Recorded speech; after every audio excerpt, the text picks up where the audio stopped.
Hello friends, હું છું રૂપલ અને સાંભળો મારી આજની સ્ટોરી। પારસ મૂલચંદ પરિવારનો લાડકો દીકરો હતો। મૂલચંદને 4 ભાઈઓ હતા। મૂલચંદ સૌથી મોટા। બધા જ ભાઈઓ મોટા ભાઈનું માન સન્માન સાચવતા। બાકીના ત્રણેયને કોઈ સંતાન ન હતું। 4 ભાઈઓ વચ્ચે પારસ જ એક કુળ દીપક હતો। મૂલચંદની પત્ની પુષ્પાનો સ્વભાવ જુદો હતો। પુષ્પા ખૂબ હરખપદુડા હતા, એટલે મૂલચંદભાઈની સાદગી એમને ગળે નહોતી ઉતરતી। જ્યારે પારસનો જન્મદિવસ હોય તો તેઓ મોટી મોટી પાર્ટીઓ કરી ધનિક માણસો આવે તેવું ઈચ્છતા। જ્યારે મૂલચંદભાઈ કહેતા કે આવા ઠાઠઠઠીરા કરવા કરતાં અનાથાશ્રમના બાળકોને જમાડીએ, વૃદ્ધાશ્રમમાં દાન આપીએ, ખોટો પૈસો અવળે રસ્તે અને વાહવાહીમાં વાપરીએ તેના કરતાં સ્કૂલમાં ગરીબ બાળકોની ફી ભરી દઈએ। પણ પુષ્પાને પોતાના પરિવારની અમીરીનો ભારે ગર્વ હતો। મૂલચંદભાઈ વ્યવહારિક હતા, પણ પુષ્પા વટ ખાતર આડેધડ ખર્ચા કરતી તે તેમને પસંદ નહોતું। પુષ્પાને મનમાં એક જ વાત હતી કે મારા દિયરને તો કાંઈ સંતાન નથી, બસ ખોટનો દીકરો છે પારસ, એટલે લાડ લડાવવામાં કશી કસર રાખવી નથી, એ એમનો મુદ્રાલેખ હતો। પારસ ઉપર કોઈની નજર ન લાગે એટલે સગાવાલાથી દૂર રાખતી। 3 વર્ષનો પારસ થયો ત્યારે મૂલચંદભાઈ ગુજરાતી માધ્યમની સ્કૂલમાં ભણાવવા ઈચ્છતા હતા, પણ તેનું ન ચાલ્યું। પણ અંગ્રેજી માધ્યમના દેખાવ કરવાનું પુષ્પાને વધારે ગમતું હતું। સ્કૂલમાં પારસની પાછળ પિતાનું નામ લખાવવાને બદલે પોતાનું નામ લખાવ્યું। આ નવી પ્રથા જોઈ પ્રિન્સિપાલ ખૂબ ખુશ થઈ ગયા અને પુષ્પાનું અભિમાન ક્યાંય સમાતું નથી।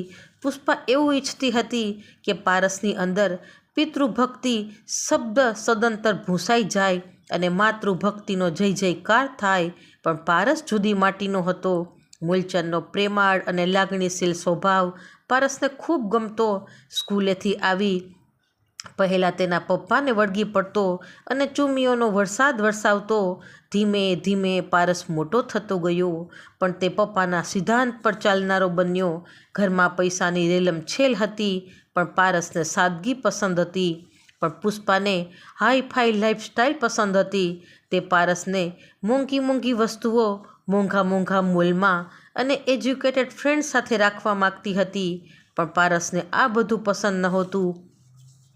હવે પારસ 18 વર્ષનો થયો, મમ્મીનું વર્તન ગમતું નથી અને પુષ્પાને પારસ તેના પપ્પા પર ગયો તે ગમતું નથી। વાતની વાતમાં પુષ્પાએ કહી પણ દીધું કે જો પારસ તને ન ગમતું હોય તો હવેથી હું તારી લાઈફમાં દખલગીરી નહીં કરું। પારસ જ્યારે ફ્રી થતો ત્યારે અનાથાશ્રમમાં જતો, અનાથાશ્રમના બાળકોને ખવડાવતો, ભેટો આપતો। એ બાળકો પારસને જોઈને ભેટી પડતા અને પારસને પણ ખૂબ સારું લાગતું। ધીમે ધીમે વર્ષો વીતી ગયા। હવે પારસ લગ્ન જેવડો થઈ ગયો। તેના પપ્પાના ધંધામાં ખૂબ લગનથી કામ કરતો, પિતાનો ભાર હળવો કરવાનો વિચારતો હતો। પણ પુષ્પા એવું શીખવાડતી કે બેટા, આપણે ક્યાં વાંધો છે, નોકર ચાકર છે ને, તારા પપ્પા છે, કાકા છે, તું આરામથી જિંદગી જીવ, ફ્રેન્ડ સાથે જા, પાર્ટી કર, બધાને આપણા ઘરે બોલાવ, જો આપણા એરિયામાં તારા જેવડા છોકરા કેવું જીવન જીવે છે। અને થોડા દિવસોમાં એક પછી એક સારા ઘરના માગા પારસ માટે આવવા માંડ્યા। પણ પારસને છેલછબીલી છોકરી પસંદ નહોતી, તે સીધી સાદી છોકરીને પસંદ કરવા માગતો હતો। તેવામાં મૂલચંદભાઈ એક સાધારણ પરિવારની દેખાવડી સંસ્કારિક છોકરીની વાત ચલાવી। પારસે છોકરી જોઈ અને તે પસંદ પણ પડી, પણ પુષ્પાને આવા સાધારણ માણસો પસંદ નહોતા। પણ પુષ્પાની વાત એક ન ચાલી અને સાધારણ પરિવારની દીકરી સુહાસી સાથે પારસના લગ્ન થયા। નાની એવી વિધિ કરી, હજુ લગ્ન તો બાકી હતા, પણ પારસે સુહાસીને આખી જિંદગી ધ્યાન રાખવાનું વચન આપ્યું અને સુહાસી અને તેના મમ્મી પપ્પા ગાડીમાં બેસી પોતાના ઘરે જતા હતા અને રસ્તામાં જોરદાર અકસ્માત નડ્યો। તેમાં સુહાસીના મમ્મી ત્યાં ને ત્યાં મૃત્યુ પામ્યા અને અકસ્માતમાં સુહાસી તેની બંને આંખો ખોઈ બેઠી। પારસને અને તેના પપ્પાએ તાત્કાલિક મલ્ટી સ્પેશિયાલિસ્ટ હોસ્પિટલમાં સારવાર ચાલુ કરાવી, પણ અફસોસ કે સુહાસી તેની 2 આંખો પાછી નહીં મેળવી શકે।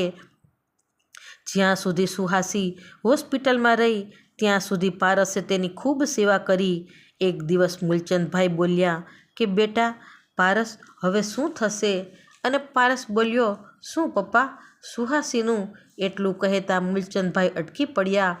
પારસ હસીને બોલ્યા કે પપ્પા, એ જ જે પહેલાં થવાનું હતું તે, જે તારીખના મારા લગ્ન નક્કી થવાના હતા તે જ દિવસે હું સુહાસી સાથે લગ્ન કરીશ. મૂલચંદભાઈ ખુશ થઈ ગયા. સુહાસીએ પારસને સમજાવ્યો કે પારસ, તું બીજે લગ્ન કરી લે. હવે હું અંધ બની ગઈ છું. આમે મારી સાથે લગ્ન કરીને હવે તું શું? એટલું બોલતા તો સુહાસીની આંખ ભરાઈ આવી.